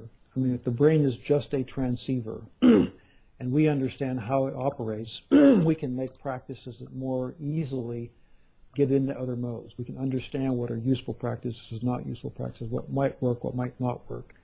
And many people now insist on knowing that there's some scientific basis behind things. I mean, it can't just be, me reciting the Gita to them. Some like that. Other ones say, I want to know, give me some referenced papers, peer-reviewed papers, and that's what I did for a living. I did that for a living for decades, was generate research, get, intellectual property, write papers. That's what many people did. Mm-hmm. So I know that world, and so we're kind of trying to say, okay, how much can we learn from science to inform our practices and what's happening to us, so we can steer better other people down this thing and save them a lot of time. That's great. Yeah, I have that orientation too, having had a TM background. Maharishi was really big on research, and here in Iowa there's a whole group of people, Fred Travis, who's doing neurophysiology of higher states and so on. So, I mean, I'm not in the TM movement anymore, but I think that it's a valid issue, because it can cut through a lot of crap, I think. I mean, it can sort of, if neurophysiological parameters of enlightenment could be established, then you could separate fantasy from, real attainment, and it could really, lead to a much deeper appreciation or understanding of how we're wired and, what the potential for human life is. And they are beginning to see, and you probably know this from your circles of study, that the brain of a person who's been meditating for a long time, or who's awakened in, however we define it, functions radically differently than the ordinary brain. Yeah, and the one caveat, or just something, a footnote, I've had a very difficult time getting the major traditions to come and talk and lay out, okay, let's talk about a secularized, scientifically based definition of awakening. How would we define that? I've been in five studies now. I mean, we can write down a lot of the things that are necessary but maybe not sufficient. We can at least start talking about what might be a neuroscientifically based understanding of awakening, nobody wants to touch it. Why? If you were I'm going to pick on the Tibetans, if you were a Rinpoche, and somebody said, crawl into that fMRI there, we're going to see if you're really awakened or not. Not going to happen. Because he's afraid that he might not be by that. Exactly, by that. And if you look at talks of Tibetans about, I'm just picking on them, I just make numbers for the stuff. There are many things there that are scientifically not verifiable. I mean, in my humble opinion, they're religious. I'm not taking, that's what religions do. But if you want to try to say, can we make this clean, scientifically secular, and admit that at least these things are common, and maybe some other things are non-common, can get no traction on that discussion. Interesting. I mean, sure. Let's say you look at a rose and it's a beautiful experience, and then you're hooked up to an EEG machine while you're looking at the rose. What the little squiggles on the EEG paper are a pretty poor substitute for the actual experience of the rose. So, the scientific measurement is really comparatively crude compared to the sophistication of our subjective experience. But nonetheless, I think that it is the language of the age, so to speak, scientific measurement and so on. And personally, I think these, whatever, they can do whatever they want, but these guys should embrace with enthusiasm the opportunity to try to bridge the two worlds and to have the two worldviews understand each other. I don't know. I absolutely agree, but there's so much vested interest in things as they are, and so much fear that things might not be as they are if we really get science into this thing. I mean, it harkens back to the Catholic Church taking 350 years to recognize Galileo might have been right after all. Yeah, I think they just apologized a few years ago. Yeah, exactly. Wasn't that longer than actually? Well, yeah, we hit it right. I mean, we've got to somehow, and I think people are going to demand there be some scientific basis for some of this stuff, or they aren't going to buy it. And I think the brilliance that John Kabat-Zinn did with mindfulness meditation was to make it secular. I mean, it made it so much more valuable, so much more accessible to different kind of people. But you've got to allow science in some place. And I think it's a great thing Maharishi Mahesh Yogi did, because he was after science, that we have to understand this thing scientifically. Yeah, and they published. I mean, there's a certain amount of propaganda motivation in that research, but there's a lot of legitimate research by some pretty serious guys, and several hundred at least peer-reviewed studies that have been done. So I think that's good. I think it not only sort of helps the understanding of the scientific world, but I think that the spiritual world has something to gain from it, because there's such a kind of a vague maybe it's not vague. I mean, you just don't see a clear-cut understanding in any of the traditions, at least I, from my perspective, don't, of what the range of possibilities is, and whether this tradition concurs with that tradition, and I mean, is it all different, or are there really sort of milestones on the path to higher consciousness that all traditions would agree on if they could speak the same language, and if there could be some physiological corroboration of what was going on? Not happening right now. Yeah. It's not happening. And there's a lot of, I mean, I won't go through it, but it's a lot of resistance from the institutions. And you just try to get somebody who's way up the food chain in one of the big traditions to come and lie in an fMRI. It's not going to happen. Well, they'll die off. well, Einstein said that too. Physics advances by funerals. Yeah. But in light of this, that one other thought that fascinates me is just the notion that this nervous system we have is actually the ultimate scientific tool. It's the ultimate telescope, microscope. It's far more sophisticated than any physical tool that man has been able to build, and you can actually use it in accordance with the same scientific principles as you would use a microscope and a telescope and a particle accelerator and so on, and apply the sort of criterion of the scientific method to spiritual exploration using this as the instrument. Absolutely. And that's where the next journey is. That's where the current journey is. It's going to be for quite a while. is doing exactly what you said. I mean, using all the tools that we have internally with this beautiful machine we have to explore this inner space. Yeah. And so this has implications for the whole, science versus religion, materialism versus spirituality debate. The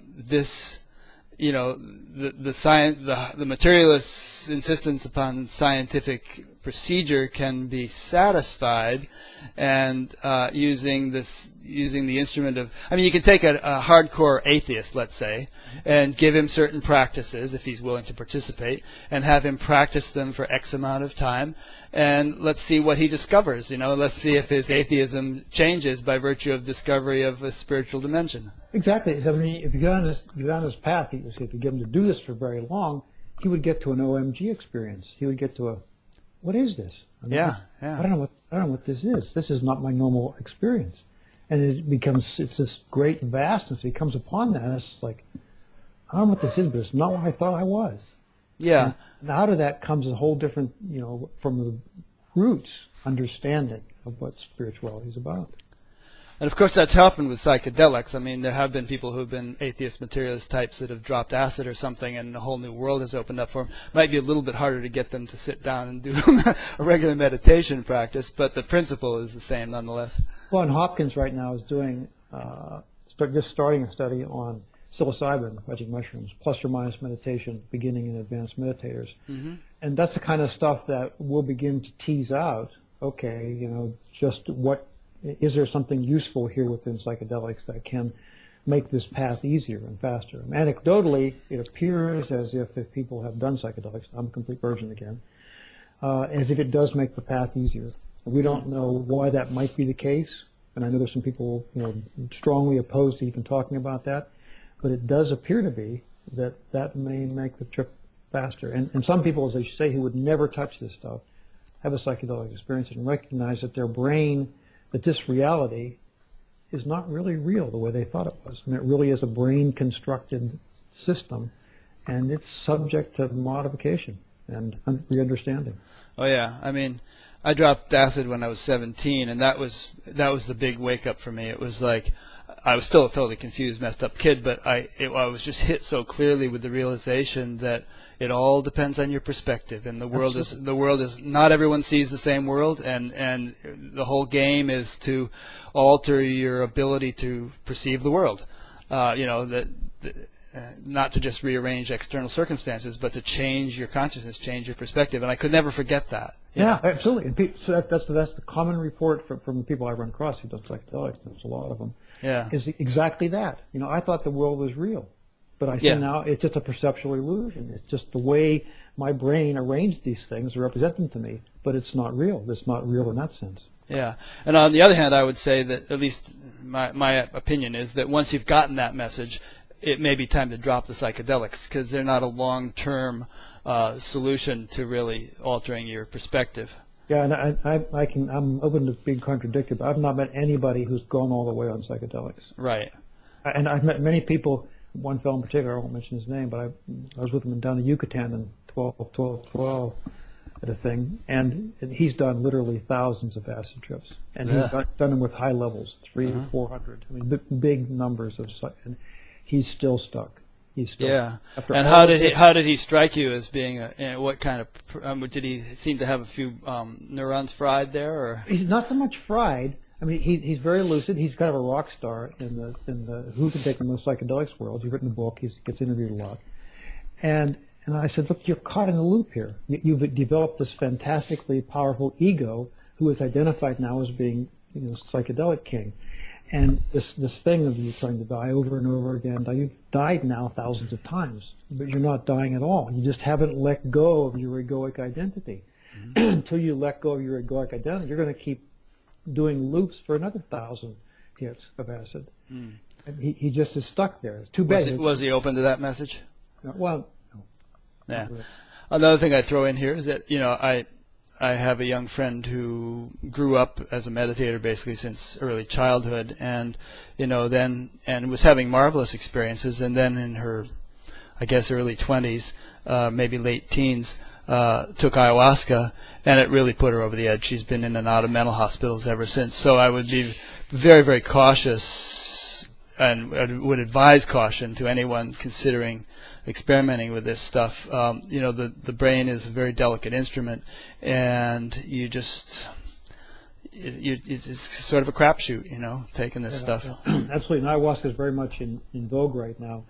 But as people all know, compositions are highly variable, concentrations are highly variable. There are a lot of additives in some of the brews that are very dangerous. Yeah. And cautionary tales. I mean, Hopkins is very, very careful in their psilocybin research. Psilocybin is chemically pure. They know what they're doing. They have trained facilitators. They screen people ahead of time. They do follow-up. They have doctors standing by. Even they need to be very careful. Yeah. One of Maharishi's teacher, who's a great sort of a Shankaracharya of Jyotirmath in India, Gesundheit, his kind of catchphrase was "safety first." Ah, yeah. And Ramana he did not endorse psychedelics. I mean, there was a lot of ganja around at the time, just that part of India. And he said, yeah, you don't see anything. You're not going anyplace with this stuff. Yeah. It's not going to lead you to the end. So there was no, psilocybin or anything, but they had that around. Right. Yeah. So it's worth touching on that.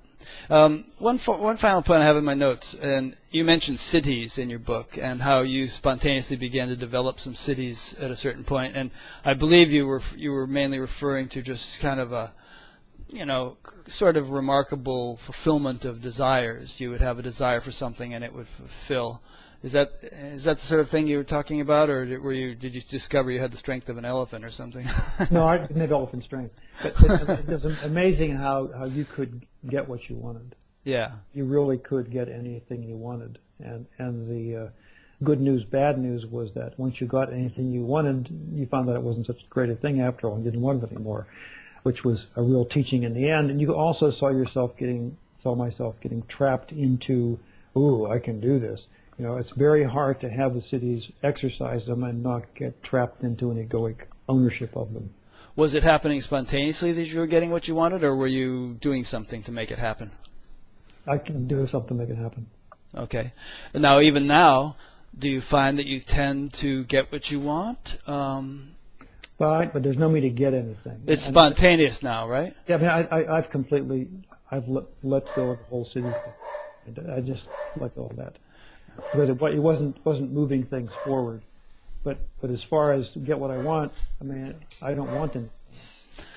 But you still must have, desires and intentions. You're interested in scientific research. You travel places. You want to meet people. You have a normal life on the surface anyway. And do you find that desires are fulfilled much more effortlessly than they might have been 20 years ago? I honestly don't have them. And I've been astonished what happens. I mean, as far as for the research stuff and the people I've met, if I go back 2 years, I had no desires of any kind about any of this stuff. And amazingly, stuff has manifested, astonishing stuff has manifested. People I couldn't have imagined I would ever meet have just appear. And I get fantastic people come and want to work with me.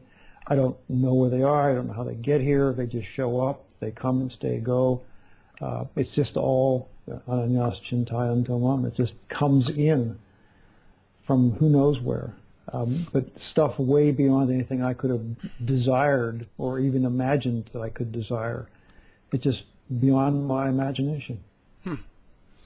Okay. Well, I don't know. Like last week, for instance, I mentioned this in an interview. I was at a Amma gathering in Chicago, and there was a car parked next to mine that left its taillights on. I know I told the story last week. I just said that. And as I was walking back to the hall, I thought, I just had this desire. I want to meet the person who owns that car so I can tell him he has his taillights on. And then I dropped the desire. And then I went into the men's room, and the guy standing next to me there, I asked him if he knew who might own such and such a car. He said, it's mine.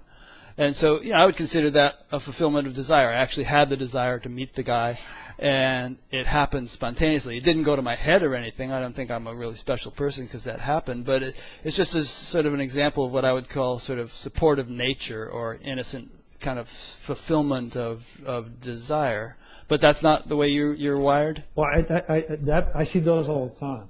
I mean, Yeah. My life is nothing but those Serendipity. things. Serendipity. It happens, but I don't have a desire about any part of it. I mean, I might have seen I'm just taking the situation, seen the lights on the car, walked into the place, and I found myself asking, who in here might have their lights on? Mm-hmm. And the guy says, I'm the head lights on. Those happen so often to me. That's just how my life goes. It's just a whole bunch of those things strung together, serendipities.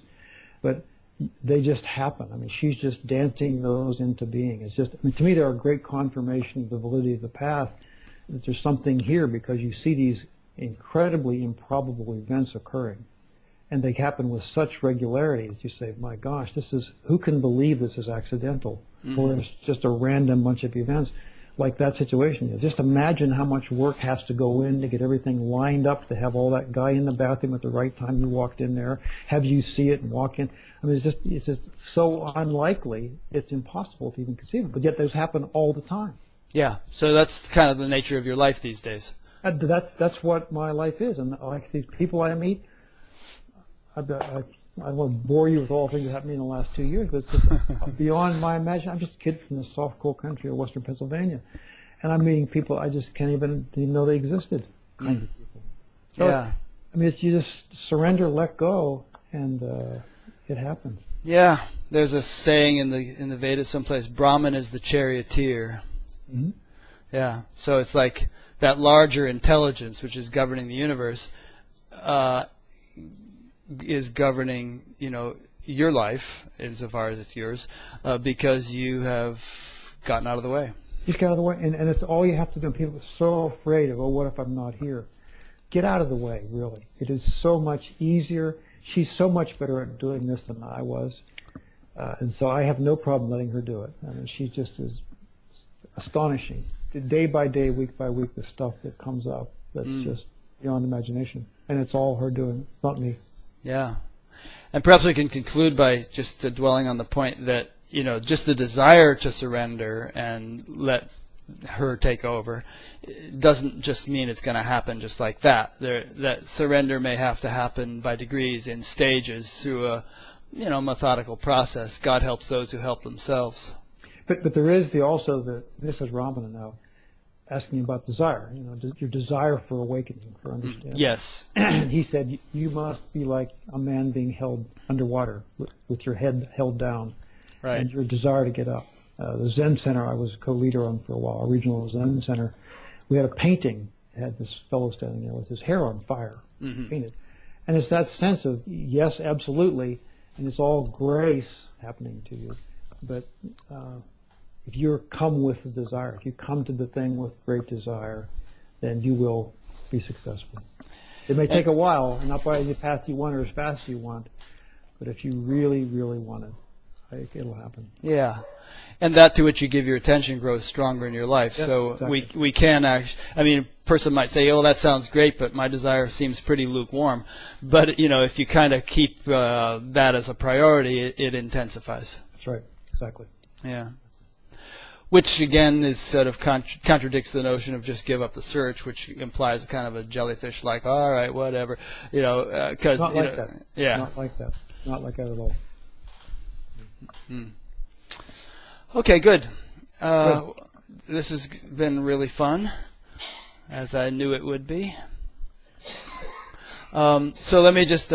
any final remarks you want to make, or have we pretty well covered it? We've covered it well. We've done good research. That's your reputation.